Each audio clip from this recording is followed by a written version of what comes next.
Next is about the PED for the primary goods and the manufactured goods. Okay, so some of you may not know what is the primary goods and what is the manufactured goods. So here are the definition that I copied from Google. If you want to, you may try to memorize them. And I just want to give you some of the examples of the primary products. Okay, so when we are talking about the gold, silver, iron, or the fish, cow, pig, this kind of stuff, they are all primary goods. Okay, and which means they are not being cultivated.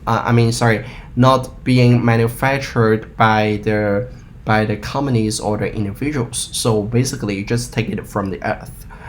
And for the manufactured goods, you are trying to turn some raw materials into some finished or semi-finished products. So, for example, like iPhone must be a manufactured product. Television, bed, this kind of stuff are called the manufactured goods. Okay, so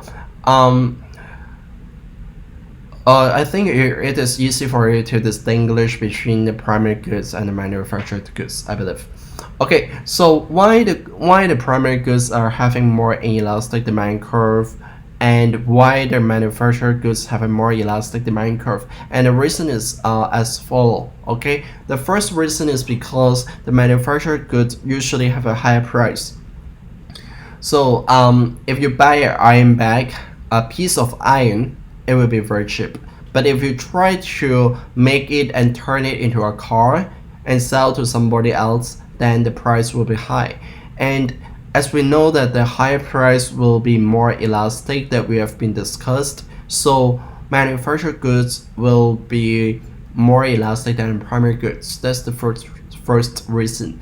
And that reason also lead to the second point. Okay, so higher it will cause higher proportion of spending for the income.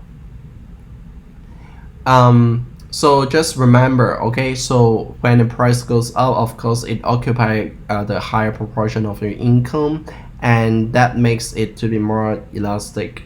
The third point is also important because large number of substitutes. So manufactured goods are usually having a large number of substitutes. For example, like if you don't buy the brand A car, you'll try another car which is brand B. And if you don't want the brand B, you still have brand C, brand D, and brand E. So you don't. It is not a must for you to buy a certain car. But if you want to make a car, it is a must for you to use the iron, because if you don't use the iron, it is impossible for you to produce a car with a gold or silver.